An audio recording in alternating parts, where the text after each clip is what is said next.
नमस्कार friends, Geetanjali home food को आपण मानक अनेक अनेक स्वागत। माछ तरकारी बा माछ बेसर तो बहुत थर बन खाई एमती थे माछ आंबिला बन के खातु देखिए टेस्ट बहुत भल लगे। खट्टा मीठा दिया माछ आंबिल तो खाइबापी भी बहुत टेस्ट आ बनवा भी बहुत सहज। तो एमती थे निश्चय थे ट्राए करूँ, बहुत टेस्ट बन खट्टा मीठा दिया माछ आंबिल। तो चलतु स्टार्ट करवा। तो मुझे नहीं समुद्र माछ, आपड़ चाहिए जेकोसी माछ नहीं पारे, रुई भाकुर माछ बा जेकोसी आपण पसंदर माछ नहीं बन पारे। तो ये सब को भलसे धोईकी ये सब को 2 पीस रे मु काटी नहीं ये सब को मैरिनेशन करनवा। तो मुझे देदेली 1 स्पून हलदी गुंड आ 1 स्पून लंका गुंड आ 1 स्पून लुण। तो मुझे अदा रसुण पेस्ट किसी मुझे ऐड करनी, आप चाहिए ऐड करेंगे, लेंबू खंडे भी ऐड करेंगे भल रहिबो।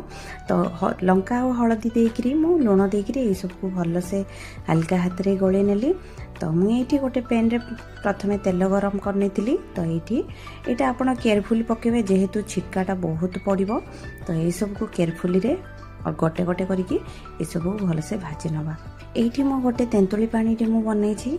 तो ये मु 100 ग्राम तेंतुली नहीं, यहाँ गरम पानी रे बतरेकी तो मुझे चिपिड़ी नहीं। तो गोटे पैन रे मु देदेली तेंतुली पानीटा आ गोटे कप मुझे पानी भी ऐड करदेवी। तो खट्टाटा आपड़ देखिकी ऐड करेंगे, तो आपको जी खट्टा भल लगे। तो खट्टा पानीटा फुटिकला मुझे देदेली 1 स्पून हलदी गुंड, 1 स्पून लंका गुंड आ 1 स्पून लुण। तो लंका और लुणटा आपणकर हिसाब रे कम बेसी करें।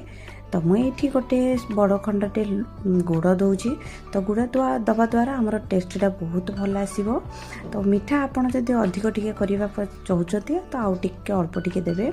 मु गोटे पेन रे ये अल्प टिके तेल नहीं नेली। तो देदेली पंचफुटण आ भृषंग पत्र किछि, गोटे चॉप करिथिबा पियाज आ किछि कंचा लंका। तो रागड़ा आपन को कम बेसी करि परिबे।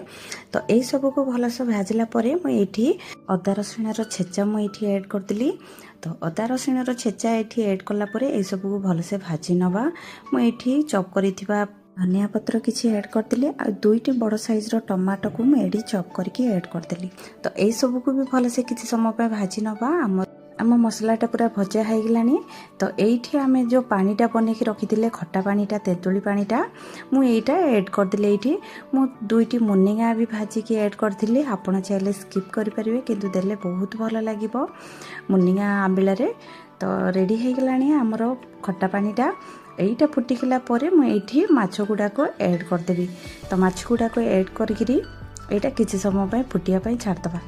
लो फ्लेम रे एटार 5 ରୁ 7 मिनिट पर्यंत फुटे नेबे। तो रेडी हो गलानी आमर खट्टा मीठा माछ आंबिल।